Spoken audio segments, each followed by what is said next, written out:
Assalamualaikum, Haziri Samsuri. Hari itu kita orang terbang ke Langkawi untuk cuba kereta ini balik semula ke Semenanjung. Kita pinjam sekali lagi sebab kita tak puas hati. We really want to try out this car, the Honda WRV.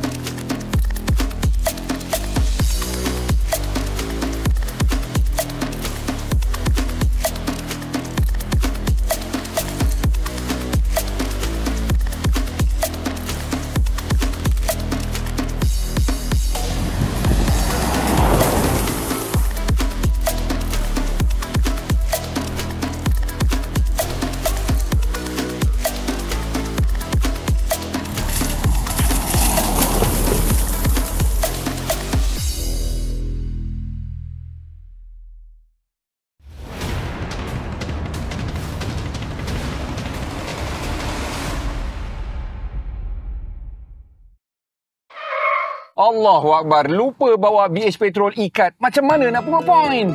Guna BH Petrol e-card apps baru. E-points anda boleh ditebus untuk minyak pelincir BH Petrol Loop dan barangan eksklusif di BH Petromat. Download, register sekarang guna kod BHP X Kareta dan dapatkan 100 points percuma.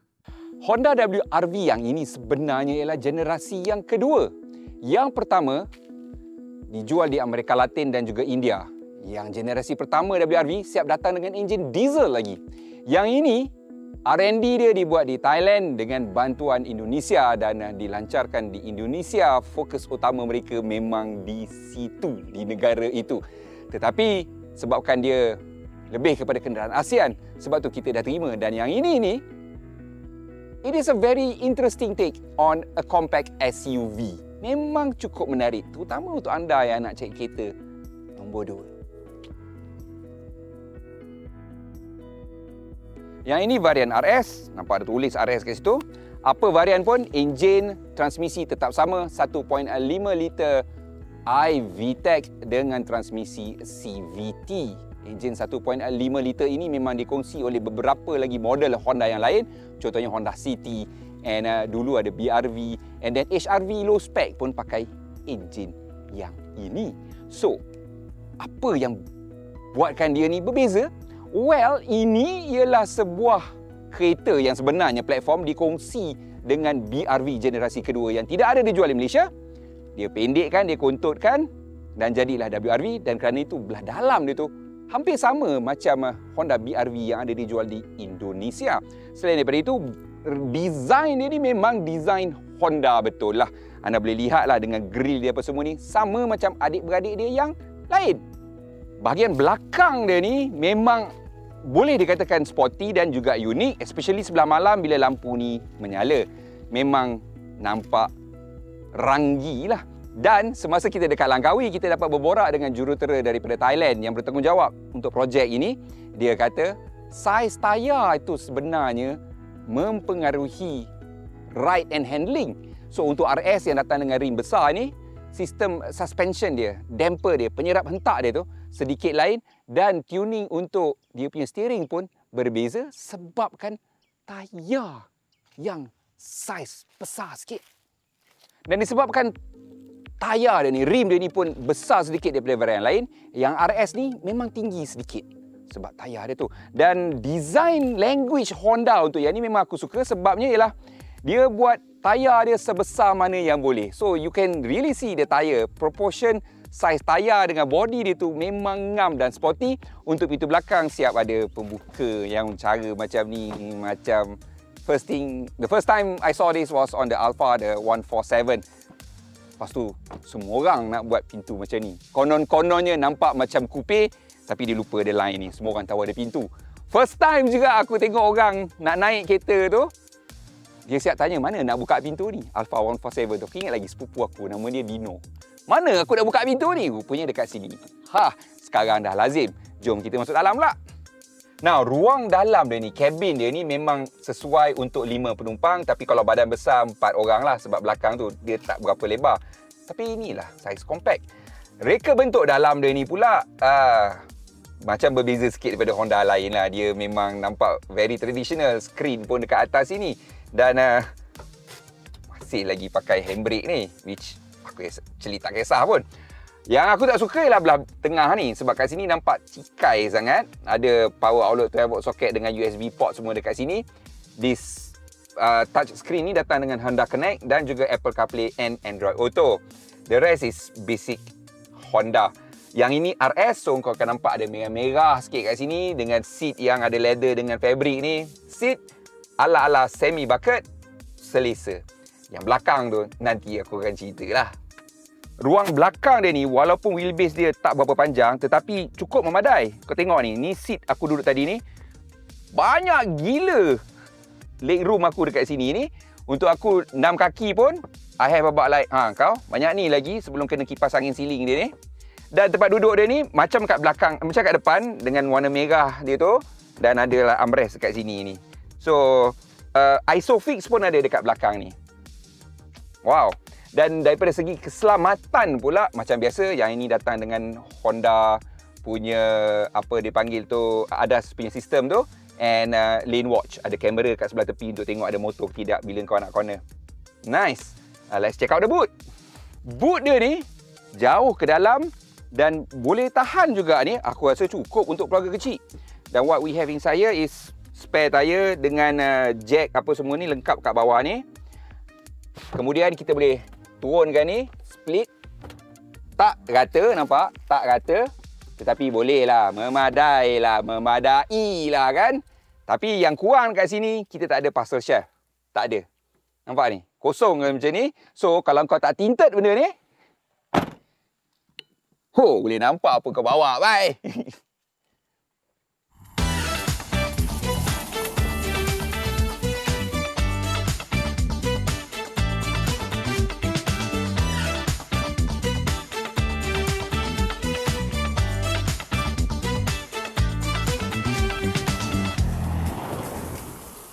WRV dengan enjin 1.5 liter ni, saya tak rasa pun dia tak cukup power untuk kegunaan dalam bandar. Memang tak ada pun masalah pun. Kita tekan, pergi kak. Bunyi gaung enjin dia pun tak adalah bising sangat. Okey je. Dan handling wise, kita tahu kereta ni memang sasaran utama dia pasaran Indonesia, di mana jalan raya memang teruk. So bila langgar lubang apa semua, rasa macam kereta mewah sikit. It absorbs all those impact and potholes quite well actually. Dan memang kita boleh rasa dia lebih siap lah untuk sebuah kereta compact macam ni. Target dia untuk Malaysia ni, saya rasa untuk mereka yang dah ada kereta lain, ini nak jadi kereta nombor 2 atau nombor 3 mereka, ataupun untuk mereka yang bujang ataupun keluarga kecil anak seorang, this can still be your main car. Okay size dia tu, boot dia tu pun kalau tak muat, then you can use, pasanglah kotak dekat atas tu kan. Equipment level, well, ada orang kata design dashboard dia ni sedikit old school. Mungkin juga sebab yelah sekarang ni kan musim touchscreen kita letak dekat atas kan. Yang ni masih lagi tertanam dekat tengah-tengah macam ni. Tapi still senang nak pakai, dekat dengan tangan, mudah. You have Apple Auto and Apple CarPlay and Android Auto. So ada dekat situ. Dan untuk RS yang kita bawa ni dengan warna merah-merah ni, yang nampak sporty ni, dia ada sistem Honda Connect yang memang canggih lah. Benda yang ada dalam BMW tu, dia boleh letak dalam ni aplikasi tu kan. Aplikasi smartphone dia tu memang wow. Cuma harga dia lah, yang RS ni harga dia 107. Mungkin harga tu tinggi, orang kata boleh dapat kereta yang lebih besar, contohnya Proton X50, or tambah lagi dalam 10,000 you get the base HRV. But then orang suka size dia, orang suka bentuk dia, okey je, tak salah pun nak beli.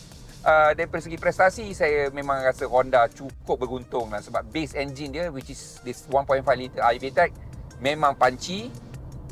Siap ada pedal shifter kat sini ni. Okay. Corner apa semua ni, okey, tak membuai, tak apa, bukan sporty habis, but you can. Saya boleh hidup dengan kereta ni. Dan anda pun tahu kan, kau pun tahu macam mana aku bawa kan. Aku memang tala kat corner je. Straight-straight ni aku malas sangat. Tapi okey, boleh. Sistem suspension depan McPherson, belakang torsion beam. Ada orang kata keras. Masa kita orang pergi Langkawi itu, media pergi Langkawi, ada juga 2-3 orang yang kata seat belakang keras. Saya pun tak berapa sure. Sebab yang unit saya naik, Dan rakan-rakan saya yang lain kebanyakannya kata tak ada isu pun tentang seat belakang. Suspension tak adalah rasa memantul. Cuma seat belakang tu, tempat bawah punggung tu memang tebal. Tempat sandar dia tu, yang tu rasa nipis lah. Untuk yang badan besar macam saya, kurang selesa sikit. Dia macam duduk dekat belakang truck pickup. Tu je. Untuk yang berbadan kecil, saya rasa no issue lah. Tak ada hal lah. Fun factor, dia memang kecil, chuckable. Mana boleh sini. Dan enjin dia pun tekan pergi. Tapi tak adalah macam yang tekan pergi satu lagi tu kan. This has no turbo. But that iVTEC technology works. Ada juga yang komplain, dan kami rasa memang valid komplain diorang, pada harga macam ni, electric parking brake pun tak dapat. Ya betul. Tapi aku old school macam aku suka parking brake manual ni. Sebabnya ialah satu, less component for me to take care of or to think about. Sebab dia ada wear and tear, elektrik motor dia tu kan, after 5 years lah selalunya kan. Dan kalau aku nampak tanah berpasir, kosong, lapang, handbrake turn, brother. Terutama kalau bukan kereta aku. Ya. Dan biasalah, dah berjalan banyak apa semua ni, kami di Caretta memang bahan api pilihan kami, BH Petrol. Dengan aditif 5 kali ganda lebih banyak daripada minyak lain. Memang terasa prestasi dia. Dan sekarang ni dengan aplikasi dia dan juga kad dia tu, lebih mudah untuk kita dapatkan mata ganjaran. Yes! Isi minyak, tak pungut point, rugilah. Ini dia apps BH Petrol e-card baru. Tak perlu kad fizikal, tak ada kad hilang ataupun kad rosak, tak perlu nak renew pun. Anda juga tahu promosi terkini BH Petrol. E-points anda boleh ditebus untuk minyak pelincir dan barangan eksklusif BH Petromat. Roti pun boleh. Yang ini lagi boleh. Dapatkan e-points setiap kali anda isi minyak. Lagi banyak points anda, lagi banyak benda anda boleh tebus. Download, register sekarang guna kod BHP X Caretta dan dapatkan 100 points percuma. Kan saya selalu cakap, BH Petrol, the right choice. Overall, I think the interior, cara pemanduan dia apa semua tu, not bad lah untuk WRV. Untuk peminat Honda, I think you'll be happy with this. Untuk yang tak pernah ada Honda, nak cuba, why not? Okey je yang ni. But, macam aku cakap, dalam Malaysia, dia ada satu saja pesaing. The Honda WRV only competes with the Pro 2 Ativa, which is cheaper. Dan ada enjin turbo. Way cheaper. So, jom kita balik ke studio. Kita check balik spek-spek dua tu. Yang itu kita tengok. Yang mana kau nak beli. Okey. Ayo. Bosan sebut jom. Ayo.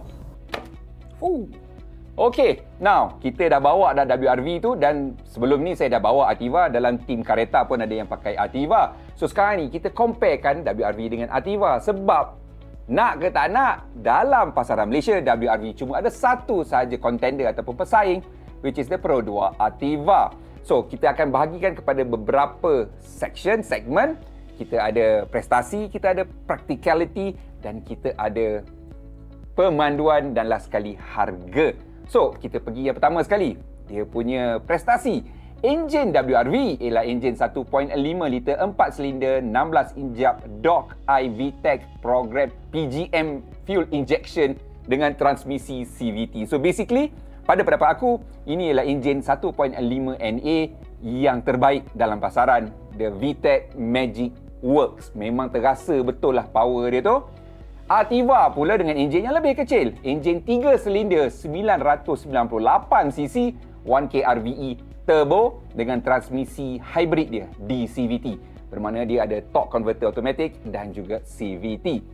Power wise, WRV memang lebih tinggi, 121 PS pada 6600 RPM. Ativa 98 PS pada 6000 RPM. Memang jauh beza dia kat situ tu, lebih daripada 20 PS beza dia. Tetapi torque ini yang penting, daya kilas. Dalam bandar memang daya kilas itu yang kita nak memotong apa semua, kita gunakan daya kilas. WRV 145 Nm at 4300 RPM. The Ativa 140 Nm pada serendah 2400 sehingga 4000 RPM. So the Ativa dengan turbo dia Daya kilas rendah sedikit, 5 Nm lebih kurang, tetapi dia masuk lebih awal, 2400. Itu advantage turbo.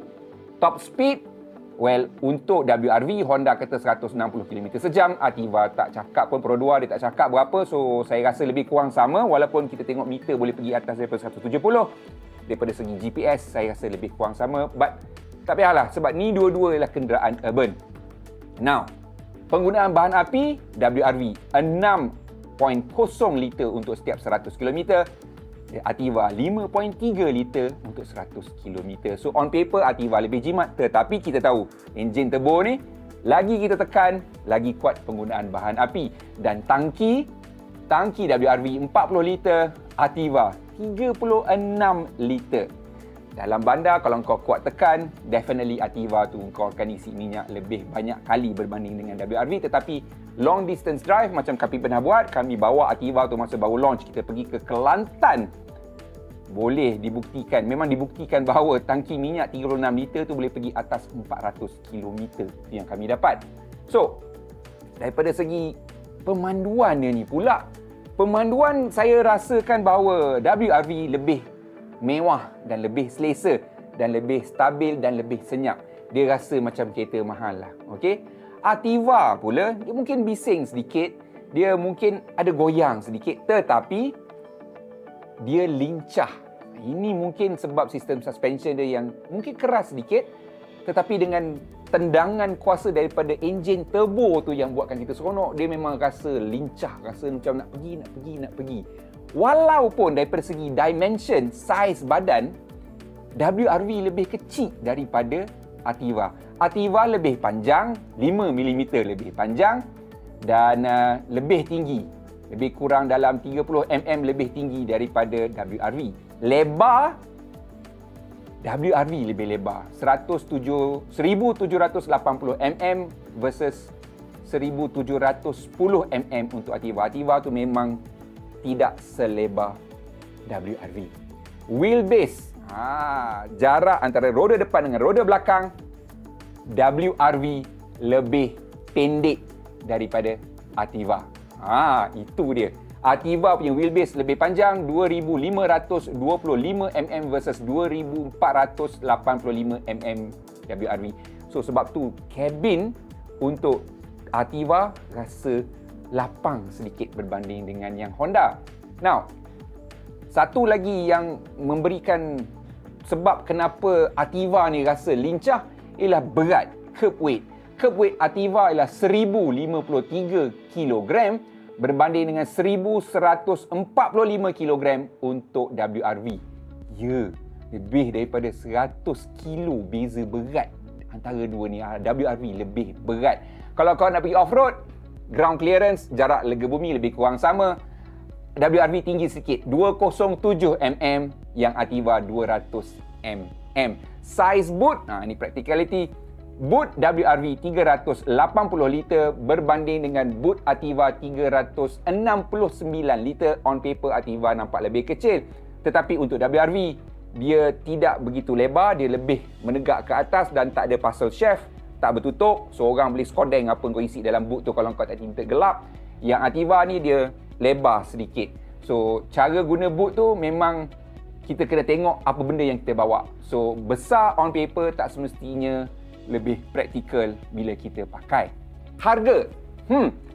WRV datang dalam 4 varian. Paling murah varian dia ialah RM90,000 dan paling mahal RS RM107,900, RM108,000 lah.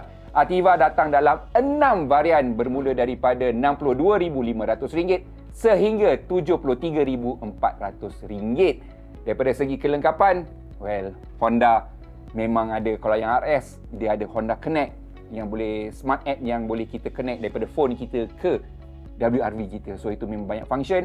It also comes with Apple CarPlay and Android Auto.